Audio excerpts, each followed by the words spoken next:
मेहर में मुबैना ज़हरीलो खाधो खाइण सबब भाउ ऐं भेण जे फोथण जो सदमो बर्दाश्त न कंदे संदन अमर बि फोत थी वई। पुलिस होटल के सील करे मालिक समेत 5 मज़दूरनि खे गिरफ़्तार करे वरितो। शहर जे मकरानी पाड़े में यादगार फोटो स्टूडियो जे मालिक सिकंदर अली शेख जी घरवातिन होटल तां नान घुराए घर में तैयार कयल मुर्गी जी भाॼी सां खाइण बाद 4 घर भातियुनि जी तबियत ख़राब थी वई, जिन खे मेहर जे मक़ामी अस्पताल मां तिबी इमदाद ॾियारे लाड़काणे नियो पियो वियो त 12 वरनि जो जुनैद शेख ऐं संदसि भेण 10 वरनि जी तैयबा शेख फोत थी विया।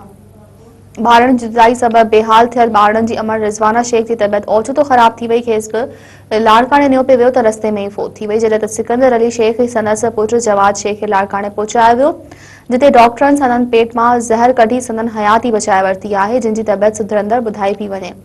वाक़े बाद तॾे ते वेठल फोती ॿारनि जे चाचे ऐं हाई स्कूल 1 जे उस्ताद इम्तियाज़ शेख मेरा टीवी सां ॻाल्हाईंदे चयो त मुर्गी जी भाॼी घर में तैयार कई वई हुई। नान मेहर जे हिकु होटल तां वठी 8 घर भातियुनि मानी खाधी, जंहिं मां 4 भातियुनि जी तबियत ख़राब थी वई हुई। हिन चयो त इन्हनि मेहर जे अस्पतालनि मां दवा वरिती हुई, पर भाउ भेण तबियत में सुधारो न अचण ते फोत थी विया त सदमे में संदन अमड़ बि फोत थी वई। हिन चयो त डॉक्टर चवनि था त फूड पॉइज़न थियो आहे। वधीक तहक़ीक़ लाइ फोतुनि जो पोस्टमार्टम करायो आहे। रिपोर्ट अचण बाद ख़बर पवंदी त छा थियो आहे। अहिड़े वाक़े खां पोइ मेहर पुलिस होटल खे सील करे होटल मालिक समेत 5 ॼणनि खे गिरफ़्तार करे जांच शुरू करे छॾी आहे।